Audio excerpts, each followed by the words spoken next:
Right, we are back with another episode of Hooked Golf's concept of cool story, bro. And today we have a very, very special guest, someone who I think has probably the most unique and interesting story ever. Someone who is an absolute genius, creative soul, and the original golf nomad, Mr. Matt Cardis, GolfInYourState. How's it going, brother? Man, it's so good. Thanks for having me on, Chris. It's a pleasure to be here today. No, not at all, man. It's a story that I think everyone wants to hear, and a story that I personally want to hear. I've been following you for a very long time through Golf in Your State, Golf Wall Project, and you're an absolute inspiration to the game. So yeah, no, thank you so much for making the time to come on, man. I know you're a busy dude, and And I appreciate all the support. And again, thanks for having me on. no, for sure, man, for sure. And firstly, kicking it off, how did you get into golf, man? What's the story there? I've been playing golf since I was a little kid. And really, it's because of my father. My father got me into it, 5 years old, taking me out with him. I think it was more just because he wanted to go out and play and probably was watching me. And, it was a way for him to kind of be like, honey, I'm going to go play golf today. I'll take Matt with me. Yeah, for So, sure. I started at a really early age, kind of my teen years. I started, developing a hatred for it. My father was a member at a private club. Definitely wasn't me. It felt kind of stuffy. So, I put away the sticks for a number of years. I would play with them maybe once or twice a year.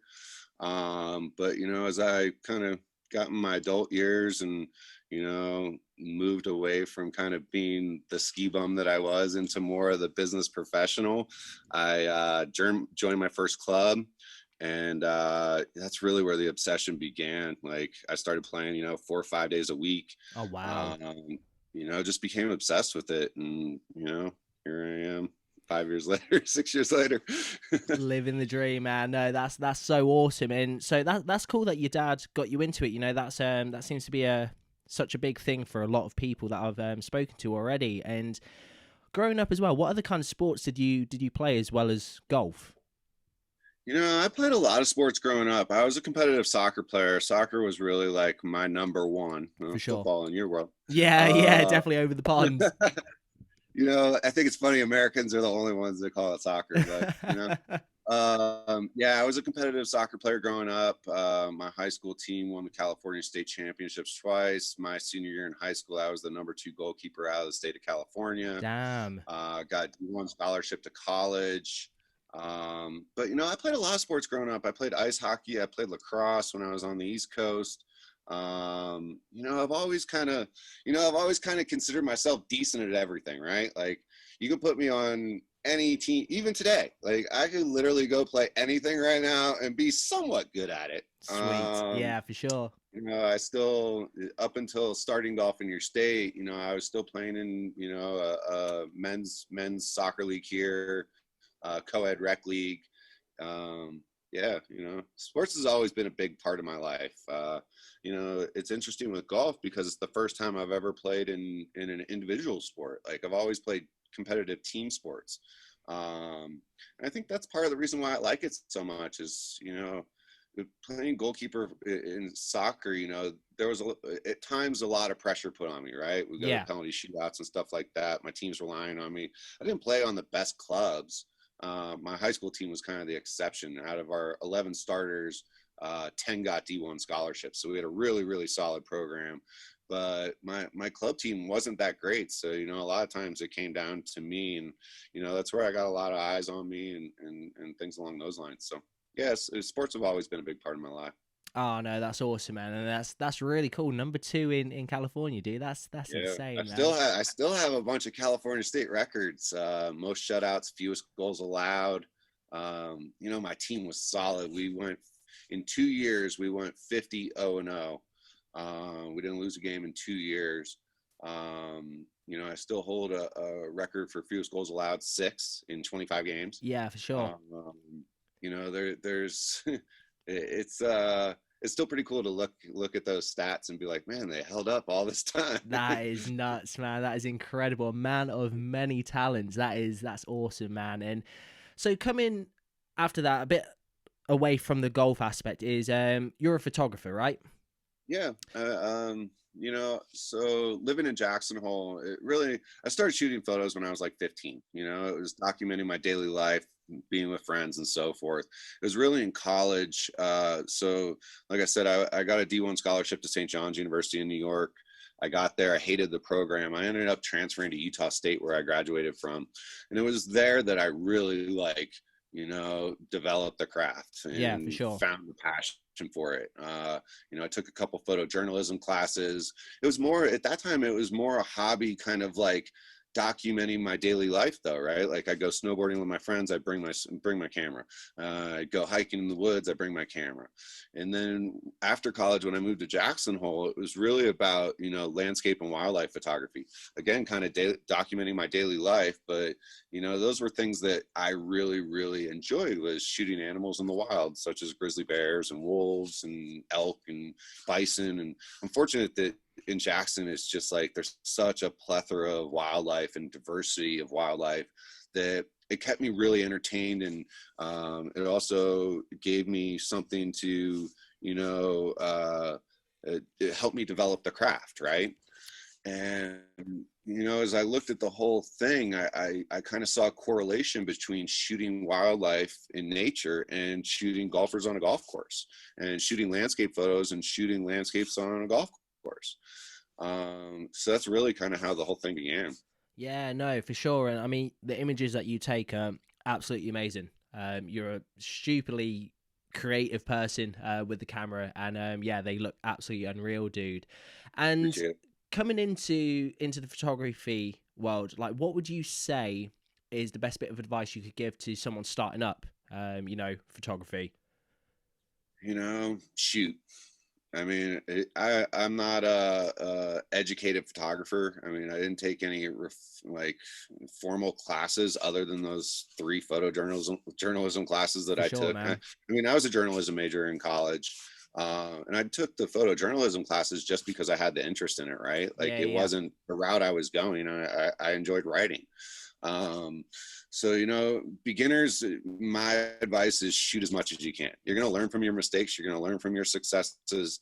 Um, you know, I'm the type that keeps a really close eye on kind of what I'm doing and how I'm developing certain aspects of the craft, right? Because some things work, some things don't. And you know, with the technology today, it gives everybody the opportunity to shoot really, really good photos. Whether you got an iPhone in your hand, I mean, the adage is the best camera you got is the one that's on you, right? yeah, for So, sure, I mean, man. whether it's an iPhone or you got a DSLR, a point and shoot, whatever it is, just shoot. And, over time, you're going to develop your style. You're going to develop the craft. You're going to find out what works for you. Man, that's the best advice I can give, is really just, shoot and learn. Yeah, for sure, man. Awesome. And obviously, you're in your van right now, man, which looks absolutely awesome, dude. Like, Welcome to how. my home. Oh, man, dude. Like, MTV Cribs. This is it, man. This is so, so This is awesome. it. And how long have you been in the van now? I got the van in January of 19. The 2 years prior to that, I started GolfInYourState in October of 2016. For the first 2 years, I was living out of a pop-up tent on top of my car. So awesome, man. The long-term plan was always to get into a van or some type of RV. Yeah. And, it was January of last year, I pulled the trigger. And no regrets. I mean, it gives me everything I need on the road. The tent was really tough. If the weather was bad, it didn't really give me like a mobile Yeah, workspace, definitely. electricity. There was so many challenges with being in a tent on the road. And the van really gave me an opportunity to A, have a home on the road, B, have all of my stuff accessible, C, gave me kind of like a mobile workspace. And the comfort level is significantly increased. And it has a lot to do with my workflow, the projects I'm on, so many different aspects. It's a lot more comfortable. Yeah. I say often, I find simple luxuries in my life, because the truth is it's not a glamorous lifestyle. But at the same time, just having a shelter over my head and being able to walk in the van if it's raining and still jump on my computer and things along those lines, it definitely has made my job a lot easier. Yeah, yeah, 100%, man. And obviously, you travel around so much, and people say you've given up the home comforts. What made you want to travel around and live the lifestyle you do now? What was it that spurred it for you? Really it came from my love of the snow culture.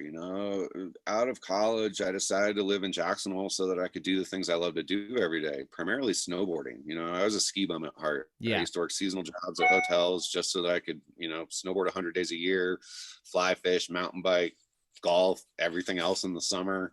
And then have 4 months off a year to travel. And I would take advantage of those times. And I was just in Moab recently. Like Moab was kind of like the spring pilgrimage, right? As soon as the ski resort closed here, we would all go down to Moab and go mountain biking. Or, I'd travel to Central America to go surfing. And, it was really a product of that.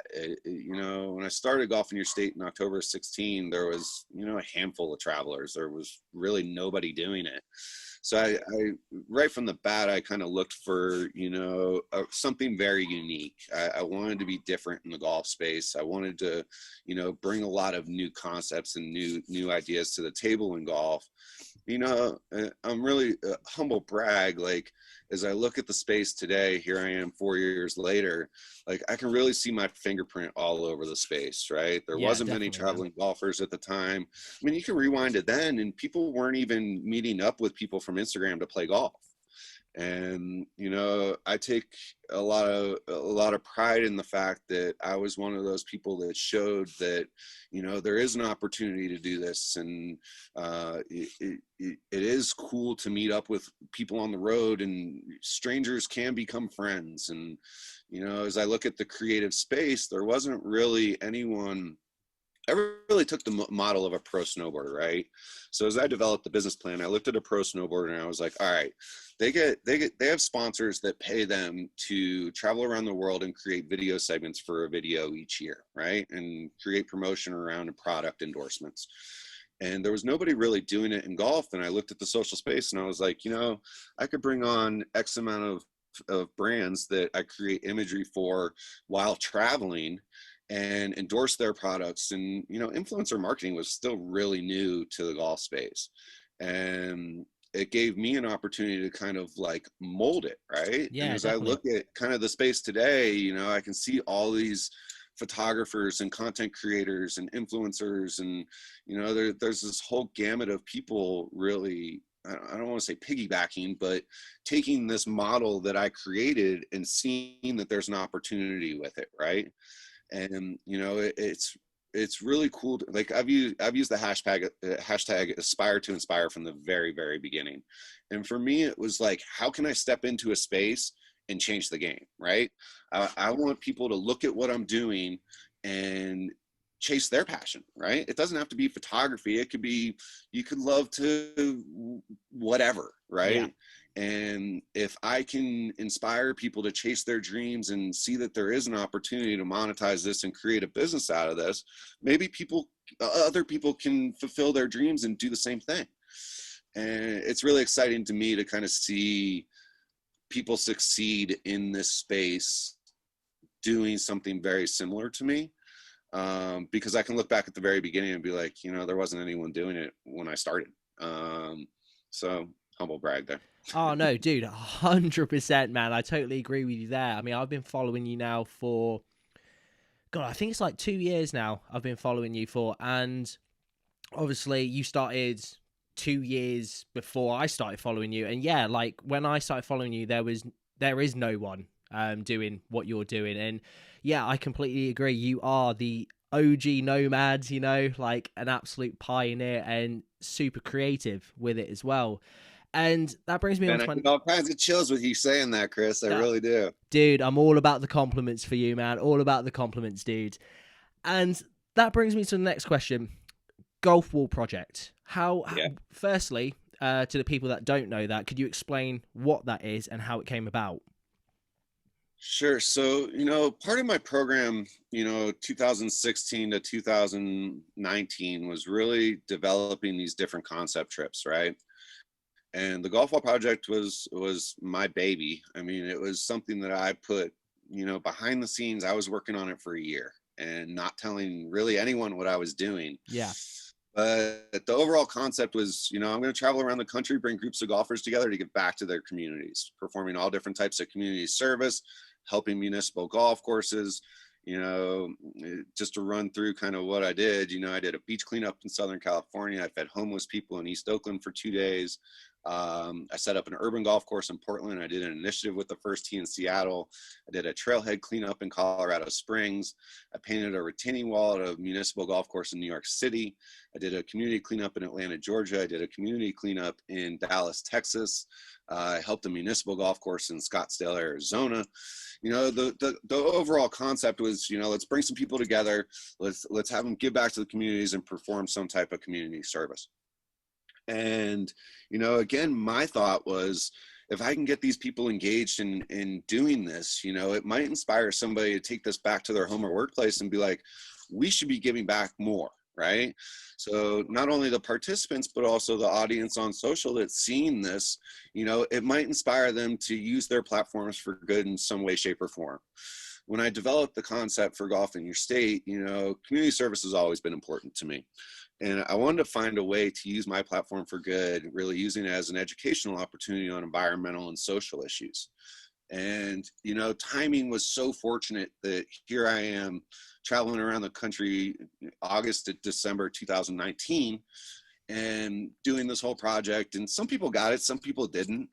But then the pandemic hits in March, and it's like, I again can see my finger on it, right? Like, yeah. You see all these people stepping up and using their platforms for, education on social issues. And it's been really, really cool to see so many people step up in a time of need for all these different causes, right? And, it's across the board. You're seeing it everywhere, but it's something that really wasn't being done in golf. That the traditional Instagram account, I talk a lot about self-benefiting and people trying to like propel themselves forward, right? Yeah. This was an opportunity to take a step back and see how you could use your platform in communicating to an audience, whether it's 2,000 people or 200,000 people, to educate them and really, share your opinion or your insights on different issues. And it's been really cool to me to see so many people step up and use their platforms for good in some way, shape, or form, revolving around the pandemic, revolving around Black Lives Matter. It's been very, very special to me. Oh, no, that's awesome. And love what you're doing with that as well. It's such a great page, and what you guys cover is absolutely amazing as well. And obviously, just to touch on it just a little bit more, sure. Chris. So my original plan was to be on the road the entire year of 2020 with the Golf Wall project. Yeah. With the pandemic, I had to take a step back and be like, now's not the right time for me to be traveling around, bringing groups of people together. And especially with how, I don't want to say dirty, but, I was getting people hands-on in the community, picking up trash and things along those lines that I knew people wouldn't be comfortable with it at this point in time. So, I decided to put everything on hold for 2020. I'm still debating bringing it back for 2021, but my life is, my workflow and project flow has changed a little bit in the fact that I'm picking up and booking for 2021 pretty significantly right now. Yeah, I can imagine, man. I'm trying to figure out how I'm still going to slot it in and do it the way that I projected it for this year, moving forward into next year. It is going to come back in some capacity. I'm not sure exactly what it's going to look like quite yet. I don't know if it's going to be the original plan that I have for 2020, but I guarantee you I'm still going to be using my platform for good in one way, shape, or form. Oh, and that's what it's all about, dude. That is what it's all about. And I'm super excited to see what you've got in store for that as well. And yeah, COVID seems to have put the brakes on a number of things with a lot of people, which really sucks. And so obviously I've done, a bit of a chat with Carl Walton, and that brings me to my next question. Yeah, Walton's a dude. He's such a dude. And obviously quarantine, as soon as that happens, you were in Sweetens Cove. And how was that, man? Like being quarantined. I mean, everyone probably seems to think, oh, being quarantined on a golf course, like this is living the dream, absolutely amazing. But you know, from you, dude, from the mouth, how was it, honestly? All right, so let's rewind to March 2020 with the pandemic kind of, hitting the United States, right? I'm in Florida.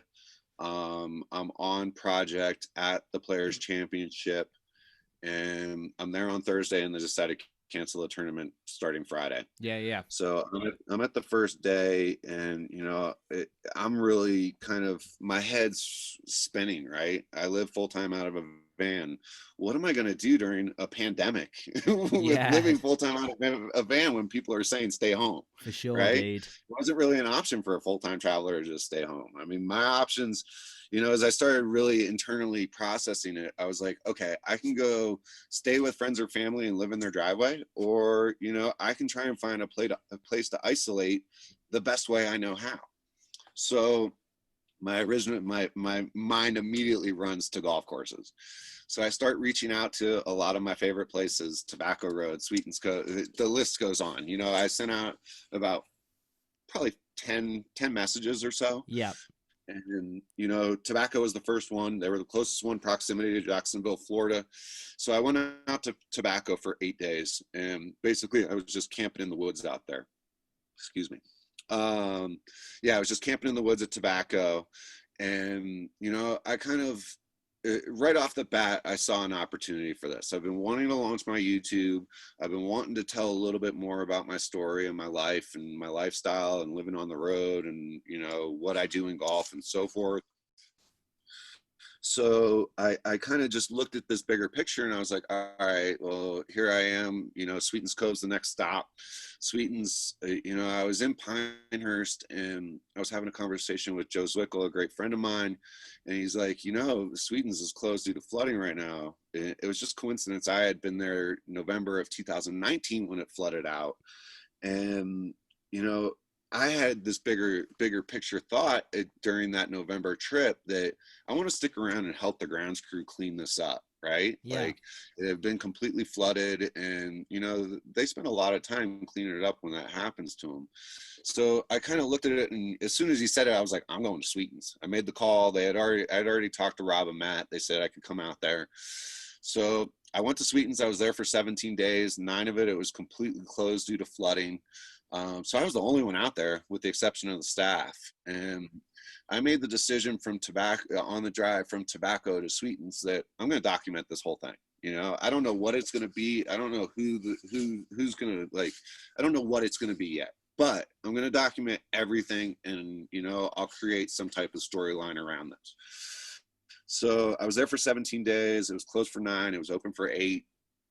And I documented the whole thing, and decided to launch the YouTube off of it. I launched the My Island Green channel. I do have a second channel coming up too. But yeah, it was one of those things that I saw the opportunity in it. And so when I was at Sweetens, I documented the whole thing, on social, as I typically would. I banked a bunch of video that, we ended up producing a couple pieces. Kyle Walton did the edits for me on it. And, then I reached out to Pinehurst was one of the places that I had talked to. I actually talked to them when I was at Tobacco Road, and they were like, well, why don't you come up here? And I was like, well, I'm really comfortable. Like, Tobacco is the ideal scenario, right? I was camping in the woods all by myself. Nobody was bothering me. True isolation. And then, Pinehurst reached out, and a couple other places that I have great relationships with in the Pinehurst area. And, at the time it wasn't right, but at Sweetens, I was like, okay, they're opening back up. It's starting to get busier. Like, where can I go now? So I circled back with Pinehurst. It ended up that, originally I planned to go there for a week. This is 25 days now. I had been living out of the van, hadn't had a chance to do laundry, everything was becoming an issue, right? And I was like, simple luxury of having a condo for a week. I can do some laundry, I can regroup, I can, regroup for the next push. And so I went to Pinehurst for 7 days. I was expecting it to be 7 days. I ended up staying 45 days in Pinehurst. No way. Yeah, so I was there for 45 days. You know, when I first showed up, I didn't have any expectations of working or doing anything, right? I was there to regroup, and I just stopped by the resort one day to just say hello to my friends that work there, Tom Pashley and the crew. And, you know, Pashley and I got into a conversation, and I had seen them, you know, having a bunch of people passing through town, taking over their Instagram. He asked me if I'd be willing to do it. And we started having this conversation. And I was like, you know, I'd love to take over your Instagram, but, you know, like, I'm seeing all these people already doing kind of like the ideal Pinehurst day. What if we did something bigger? And, you know, I took it over for multiple days, and I showcased the entire portfolio. Oh, sweet. So I ended up going on a 12-day project where I shot every course. I shot the 10 courses, 1 through 9, plus the cradle. I shot a bunch of stuff around town, like the Carolina Hotel, the brewery. You know, I shot everying. Essentially, I shot everything. They gave me permission to camp at a very, very cool spot. And it's actually, this is the next YouTube video that's coming out. So I'm really, really excited about it. By the time this airs, it will already be live. So go to YouTube, check out the video. But yeah, I ended up getting on this big project that absolutely consumed me, and I absolutely loved it. It was the perfect way for me to like really stay focused and creative during kind of a strange time, and also, you know, provide a lot of value to my audience, right? Like, it wasn't the ideal Pinehurst day. It was, okay, I have a ton of experience going to Pinehurst. It is hands down my favorite destination in the United States, hands down. And I've been there so many times that I've learned that I don't go there and just play 2 and 4. Like, that's not the way to do it. The way to do it is kind of worm your way into it, right? There's so many different offerings, and they have so many great courses that I feel are overlooked. Yeah. That I was like, okay, how can I break it down into, you know, a 4-day trip where you get to experience everything that Pinehurst Resort has to offer? So that's the route I went with it. And then the 5th day, I did kind of like a day in the life of quarantine, where, you know, I basically showcased what I was doing around town, you know, reading and writing at the Carolina, and fishing, and going to see my friends at the brewery, and all these random things. Oh, that's insane, dude. That's so cool. And then from that, I picked up a couple other gigs. You know, I ended up going to the Outer Banks of North Carolina for 2 weeks on a project, same kind of deal. And then I ended up going to Hilton Head for 2 weeks, and, you know, it just kind of steamrolled from there. So I've banked a whole ton of video content. I have YouTube videos coming from each of these destinations that there's, aside from what I put out there on social, there's still a really cool story to tell that my man Kyle is going to help me put together. You know, you mentioned Sweetens. So when I was at Sweetens, I was there all by myself. I was the only one shooting the content. Pinehurst, same scenario. But then for the Outer Banks, it was kind of a bigger project. And I was like, hey, Kyle, any interest in coming out to the Outer Banks with me? So we ended up, I was there for 2 weeks. He came out for a week. And this is where I'm going to be launching my second YouTube channel, basically off of that time with Kyle in the Outer Banks, which I'm really, really excited for, because this is going to be a game changer. Like, there's a lot of vloggers out there and people, you know, documenting their travels in golf, but it's going to be next level. That, again, my hope is that, you know, we put the candle to the fire and really get some people inspired to create some cool stuff relating around golf and travel. Yeah, 100%, man. I mean, I absolutely loved My Island Green. That was, you know, the way it was edited, you know, the way it was filmed, it was unbelievable. And, you know, I'm super stoked for the next set of it. You know, I cannot wait to see it. If it's anything like My Island Green, or, you know, like what you're saying, a game changer, it's going to be absolutely massive. I mean, you and Kyle, you know, putting you two together, I couldn't think of a better creative partnership. Like, that is unbelievable. You're both so good at what you do. So I'm super stoked for you, man. I cannot wait to see that, which is awesome. Yeah.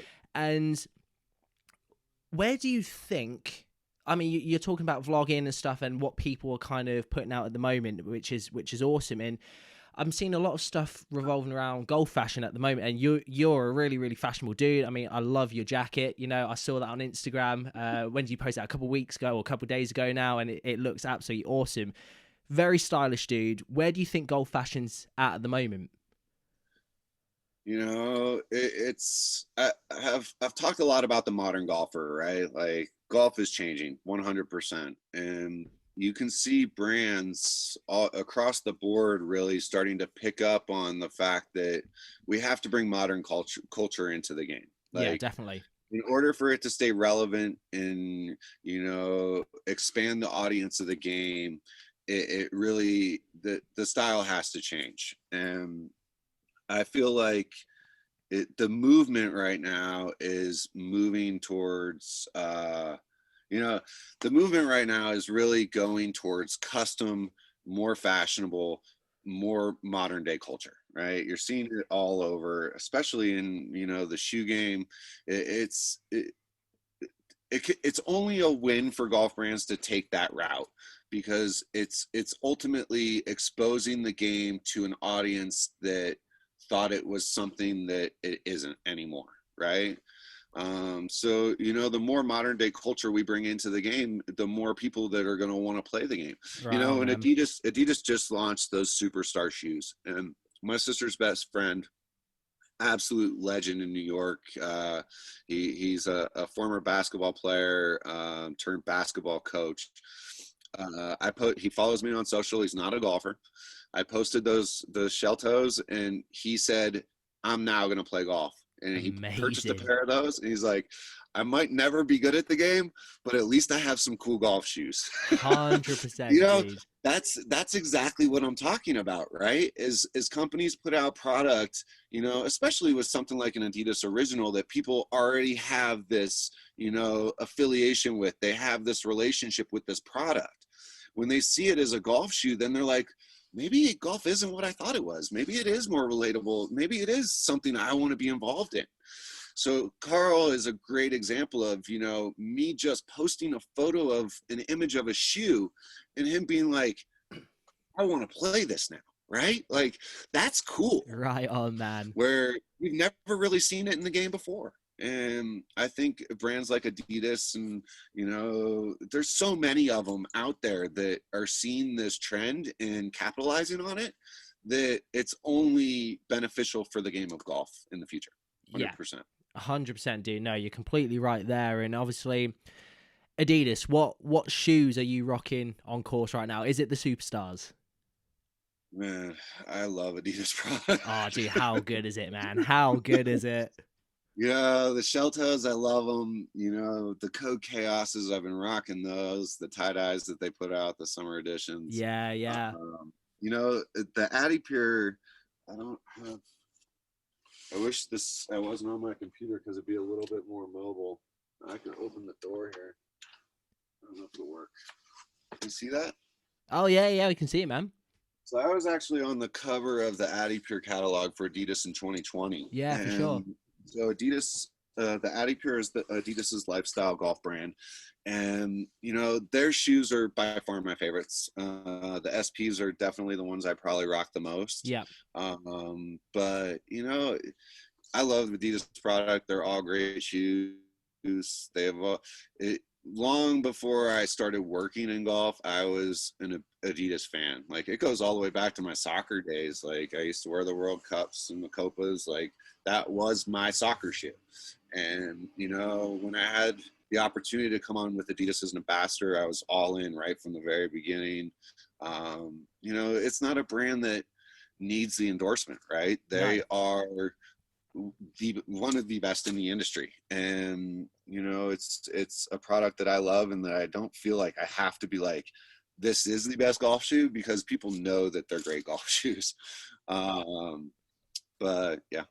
Yeah, 100%, man. The product speaks for itself. I'm using the Superstars at the moment. I've never owned a pair of Superstars before, and yeah, Really? I got a set of the Superstar golf shoes, and it's one of the You want to comfiest hear a golf funny shoes. you want to hear a funny story about Superstars? Let's do it, dude. So my first pair of Superstars I got when I was in 7th grade. So in 7th grade, I moved from the East Coast to Southern California, And so here I am going from private school on the East Coast to public school in Los Angeles. I was still a pretty stylish kid at the time, Yeah. but, California style was very different than New York style. So my sister, who's 8 years older than me, was a little bit more in tune at the time, let's say, to Okay. Yeah. fashion trends. She basically was like, Matt, we need to go buy you some clothes. Like, you're not going to fit in here. Oh, amazing. So she took me shopping, and one of the items I got was a pair of Adidas Superstars. So I go to school, and I'll never forget this. I will never forget it. It's probably like, a couple days into school, and this older kid, he's 3 years old, three years older than I am, I believe, comes up to me and he tries to punk me for my shoes. No way, dude. Man, like, I've never been the type to just be like, I'm not the type to peel back. I stood up for myself, and I was ready to fight for him. And it got to the point where I was like, you ain't taking my shoes, bro. For sure, man.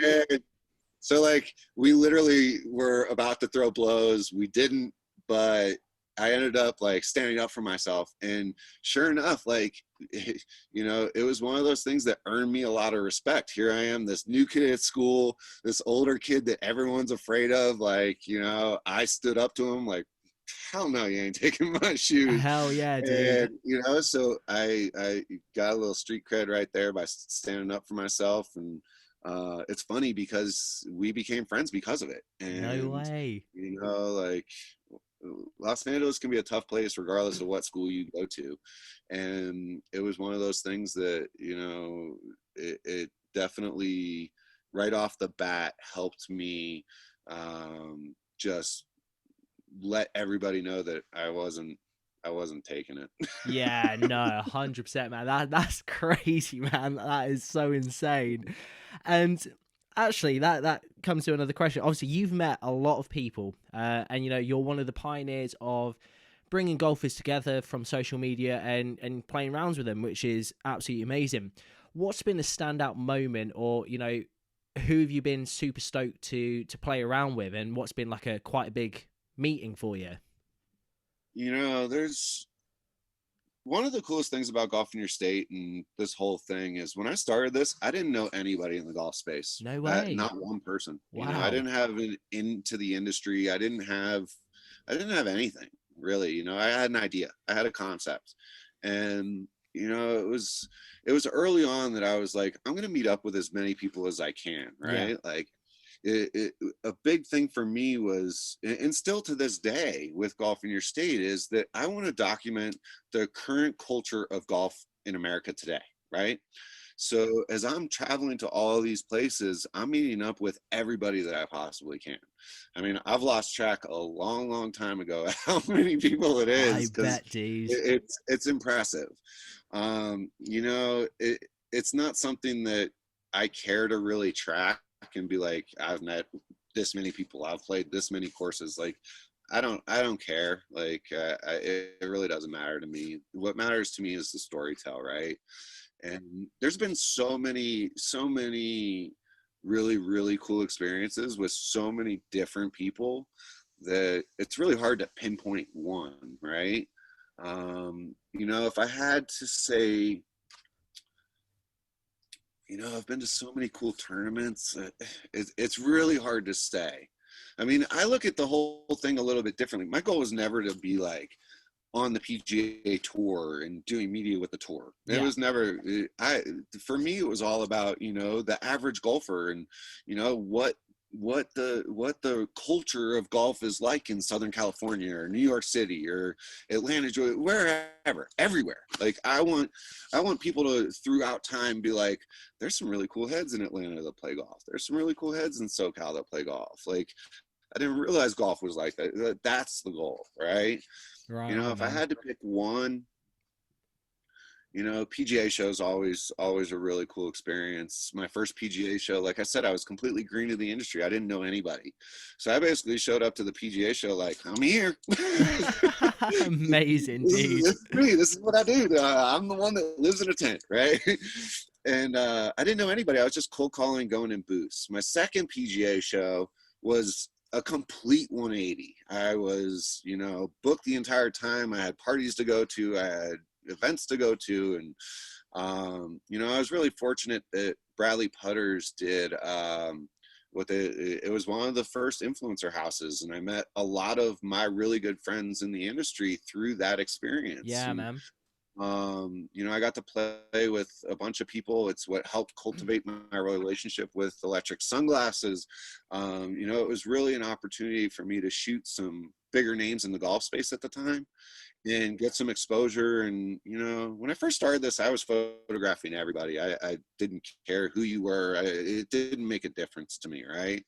The value was, you know, let me photograph you. Here's some assets for yourself. And, you know, hopefully I get some exposure out of it. You know, things have changed a lot in my world, but, you know, if I had to pick one, it was probably that, just based on the fact that I got to meet some people in the industry that I didn't know. I had been talking to quite a few of them on social media already, but I had never met them in person.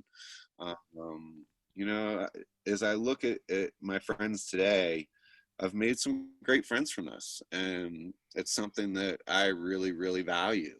And again, it's not even the people that work in golf. It's also, you know, Joe Smith, the average golfer in Oklahoma. That's You it, know, man. like, That's it. those are the relationships that I care about cultivating, because those are the people that really, you know, are passionate about this game. I talk a lot about the passionate few. Like, those are the ones that I want to find. The people that are, you know, you don't have to be a scratch professional golfer. You know, if you're an 18 handicap and you love this game, you're the one I want to meet up with, Oh, right? Like, right I on, want to meet man. the people that are truly passionate about this, and see, you know, see a future for the game. That's what's important. Yeah, no, right on, man. No, totally agree with you. And yeah, I mean, for me, that's exactly the same. That's what I love about golf is, you know, everyone. My whole aspect of, you know, hooked golf is everyone's got a story. You know, it's not necessarily, like you said, a scratch golfer. It's, you know, a greenskeeper down the road. You know, he's got some interesting stories, and I just want to share people's stories and, you know, have fun with it. And that's my main aspect of it as well. So no, I completely agree with what you're doing, and I love that about it as well. And next thing is obviously living in a van. People, the way you portray it looks absolutely incredible, dude. You know, and everyone's like, "Oh man, Matt's living the dream. It looks absolutely awesome." What has been a bit of a struggle, like living in a van, or what's been like kind of a moment where you're like, "Oh man, this is pretty tough right now." You know, life on the road isn't easy. Things happen all the time, right? You know, a flat tire in the middle of the wilderness can be a problem. Yeah, for sure. But for me, you know, like, for me, it's always the positivity. You know, I try to let my positivity exude at all times, right? So when bad things happen, it's still, I've always been a problem solver. Like, it's just in my DNA. And when things happen, my mind immediately goes to, okay, what's the solution to get me back on the road? A lot of times I'm on deadline to get somewhere, and, you know, a flat tire in the middle of the wilderness on a steep slope, rocky rocky road could be an issue. um you know, there's a lot of things. You just have to be willing to roll with the punches. And you know, there's so many. It's one of those things that something happens all the time, Yeah. and you just got to be willing to best resolve the issue and get yourself back on the road in position to get wherever you need to be. um you know, I'm pretty fortunate that this thing's rigged up, right? Like, there's, you know, a lot of people see it as glamorous and whatever. You know, I think that it has a lot to do with kind of the environment I've created too, right? Like, Yeah, if for this sure. thing was all sterile walls, it wouldn't probably seem as, you know, glamorous and cool, right?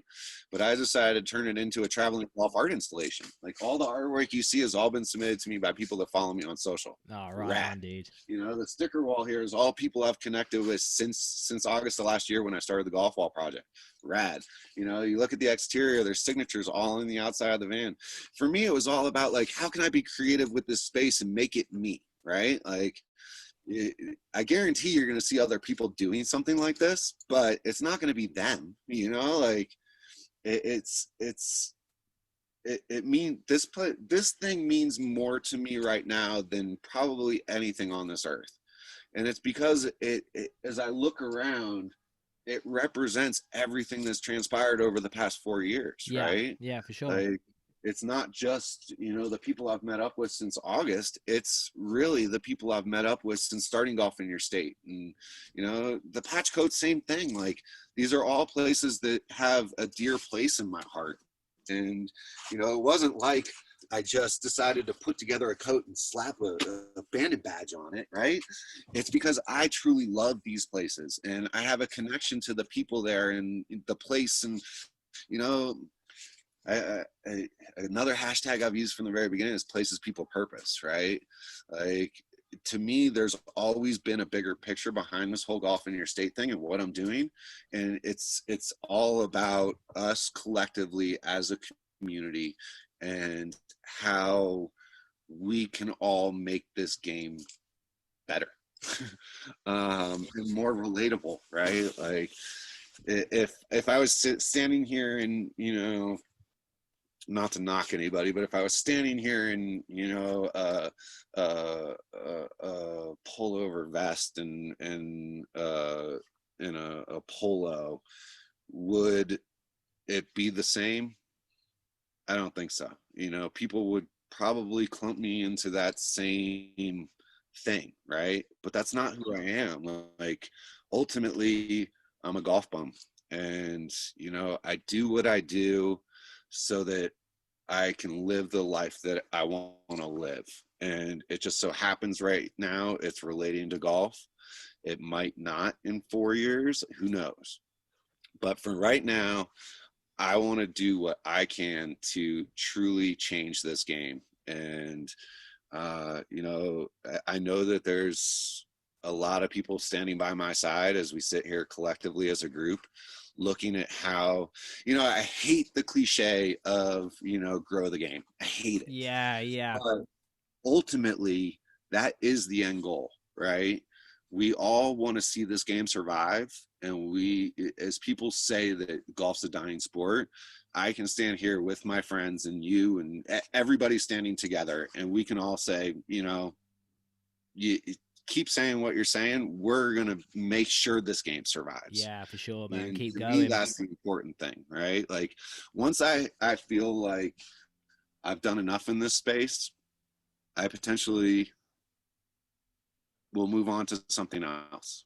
Yeah. You can see my brain working. Yeah. I'm trying to frame this in the right way. But once I feel like I've left enough here, I already have a vision for what's next. And it'll always include golf. It will always include golf in some way, shape, or form. But I have a bigger picture on, what the next step is. And I want to really, truly help the game of golf. And, me being the traveling golf nomad, golf hobo, whatever you want to call me, people are going to knock it. People are going to talk shit about me. I don't care. Like, I genuinely do not care. What I care about is leaving my fingerprint on this sport and being like, we did something that will last. Yeah. Right? That's the important thing. Like, as the game moves into the future, it's not the 1%ers. It's golf is not the traditional game that people once thought it was. It is all of us. It is that modern day culture that is going to propel this game forward and make it survive. We're not giving anybody the option of being like, this game will no longer be. It may adapt, it may change. I hope it does, right? Like, my goal is to make all these adaptations acceptable, right? Playing in large groups, playing with music, like that in my eyes is the future of the game. And, if it's 9-hole courses, if it's short courses, if it's a 12-hole game, whatever it might be, we're still playing golf. And it's always been a connector. It always will be a connector. As I've traveled around the country and I've met up with golfers of all shapes and sizes, it is a connection point like no other that exists today, right? There's no other game where I can be wearing this coat on the street and somebody see this flag or see this patch and have been to Sweetens and start a conversation that can build a bond for a lifetime. Yeah, There 100%, is man. no other, like if I was wearing an Arsenal jersey, hypothetically, if I was wearing an Arsenal jersey, like somebody might see me wearing that and be like, oh, you're an Arsenal fan, right? We might talk about Arsenal, but that conversation would most likely live and die in that 15 minutes where, a conversation about golf potentially and most likely does lead to a friendship of some type if you two have some type of, connection, right? If I meet a golfer and we have a good conversation, if somebody walked up to the van right now and was like, oh, I hear you talking about golf, right? I'd probably invite them to go play right now. And chances are they'd want to go play. Yeah, 100%, mate. Get them on the podcast, dude. There is nothing else like that, right? Yeah, that's dude, 100%. No, that's so true, man. That's so true. And yeah, like if you're wearing a golf hat, I've had it in airports before where I haven't been able to play with them because we're going to different destinations, but at the same time, we sit and we chat for half an hour, 45 minutes just about golf. The possibilities are endless with it, which is absolutely awesome. But especially if you told them that you run a podcast, like chances are they might go on that plane and if they genuinely liked you, they're going to go look at your content and potentially, stay in contact with you, that your paths may align at some point and you might play together. It might not be that day that you're in the airport, but it could be 3 years down the road that you cultivate that relationship based off of that conversation, and it creates a friendship that you then connect with down the road. Like, 100%, man. I personally can't think of anything else like that. No, you're completely right there. There literally isn't anything like that, and that's the beauty of social media as well. You get these connections, you get to stay in contact, and you form these relationships and friendships that are lifelong, which is awesome as well. And dude, what's next for you, man? What you got coming up? That's always the ultimate question in my world, right? I can imagine, man. Busy man. So, I've been taking a few weeks off. I'm back in Jackson Hole right now. I'm actually taking off next week. I got some big projects in the pipeline. I got 2 month-long projects coming up. The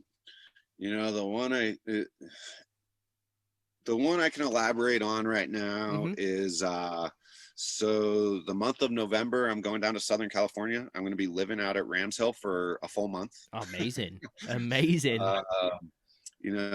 It's one of those places that I have truly grown to love. When I first stumbled upon Rams Hill, it was, love at first sight. And it's a really cool relationship for me because it's another one that, I help them really see the power in social media, right? That when I held my Highway Golf Series event there in early 2019, it was they were still very, very green to social media at the time. And I hosted this event out there. It got a lot of eyes on the property. I can see the trajectory of that course and how they saw a value in what I presented to them and what I executed there. And we've been talking for since then about doing something else. Oh, nice. And Mile and Green, I've decided to, they proposed it to me about coming out there for an extended period of time. And we landed on the fact that I'm going to go out there for 5 weeks, from November 1st through December 7th. I'm going to be living out there for 4 weeks on property in the van, basically, quarantining. For me, like, I feel like a lot of people have seen, the pandemic, but it's been such a prolonged period of time that people are, less and less taking it seriously. And, for me, I'm still quarantining. Like, isolation is still a real thing. I'm still trying to protect my friends and my family, and it's the perfect place to quarantine. I'm going out in the desert pretty much a couple weeks after they open. I'm going to be living out there full time, creating some content around living out there, photographing the course, creating some video content. I got a lot of cool things coming up out there. I got another destination I'm working on for December. So that it looks like it's going to be a go as well. Awesome, man. In the meantime, I have a really, really cool project that I can't really say anything about, but it's All starting good. next week. Basically, I'm driving the van down to Southern California. It's going to be a little bit different for me because I'm not going to be doing this project in the van, which it's going to be the first time I'm really doing anything extended outside of the van in a really long time. I mean, I can't even remember the last time the van wasn't associated with, you know, a project that I was on. So yeah, I'm starting that. You know, I'm leaving in a couple days, driving down to Southern California, and then I hop on a plane. It's exciting. You know, I'm really, really pumped about these opportunities. Again, bringing Kyle in the mix. Kyle's going to join me down at Rams Hill for a week. And I'm taking him on the road with me for this next project as well. Oh, sweet, man. So yeah, again, a relationship that I care a lot about. You know, I feel like he's my yin to my yang, right? Like I needed that guy that can help me on the editing side because I just don't have the bandwidth to execute editing. Yeah. In that capacity, I can't pull myself away for that amount of time. So I've been looking for kind of like, you know, that in-house editor that can help me execute these projects. And, you know, I'm seeing the future and, you know, trying to get him involved as many things as I can. And yeah, I'm pumped about it. I got some things in the pipeline for 2021 too. Like there's no stopping me, man. Like I'm a one-man show. You look at not only the travel side, the content creation side, you know, the logistics of what I do. There's also the behind the scenes and the back end, you know, business side of it. Yeah, right? for sure. I mean, I've been home for 4 weeks. I've kind of went a little radio silent on social just because I'm in the weeds trying to like get these projects executed. And it's something I really, really care about. Like, you know, when I can be the one creating the concepts and executing the concepts, it gives me the ability to really stay creative and be, you know, a true creative, right? Like, it's, yeah. Dude, it is nonstop in my world, believe me. Like the hustle is real. It's a 24-hour grind. Yeah, man. 100%, man. No, I totally get that. That's absolutely awesome. And yeah, dude, I know you're super busy, so I just want to thank you so much for coming and doing this, man, and coming on the show. Really, really appreciate it. And dude, I mean, just talking to you, you know, your energy and your passion for the game, it's so infectious. It's awesome. And, you know, what you're doing is, you know, truly inspiring for everyone. And again, as cliche as it is, you are growing the game, which is rad, man. And dude, no, thank you so much. I appreciate your time, appreciate the love. And, you know, hopefully when COVID dies down and it calms down, hopefully get a trip out to the States next year, and we should tee it up whenever you've got a couple hours free, man. Man, I appreciate your time, Chris, and you know, good luck with this whole thing. Thank you, dude. You're doing something really cool, you know, like you shared with me a little bit about the guests you have coming up, and you're doing it right, bro. Like, again, you know, we're all in this together, right? Like, if we can all come together as a community and, you know, really showcase the best sides of golf today, it's a win for everybody. And I appreciate you having me on, taking the time to tell my story, and yeah, hopefully we can connect in the future. It's actually a really, really big shame because I had a trip to Europe scheduled this year that got canceled. No. Oh, dude. Yeah, for sure, man. Let me know when you're next in the UK, and yeah, or when I'm next out in the States, man. We'll definitely tee it up. You know, thank you for the kind words, man. And ladies and gentlemen, Matt Cardis, GolfInYourState, Golf Wall Project. Check this guy out. I'm sure you guys already have. Those of you who haven't, he is an inspiration to the game. The OG golf nomad. Dude, thank you so much, man. Really appreciate it. I appreciate you, bro. No worries. Peace out, man. Peace out, man. See you later, and thank you very much, guys. Peace. Bye.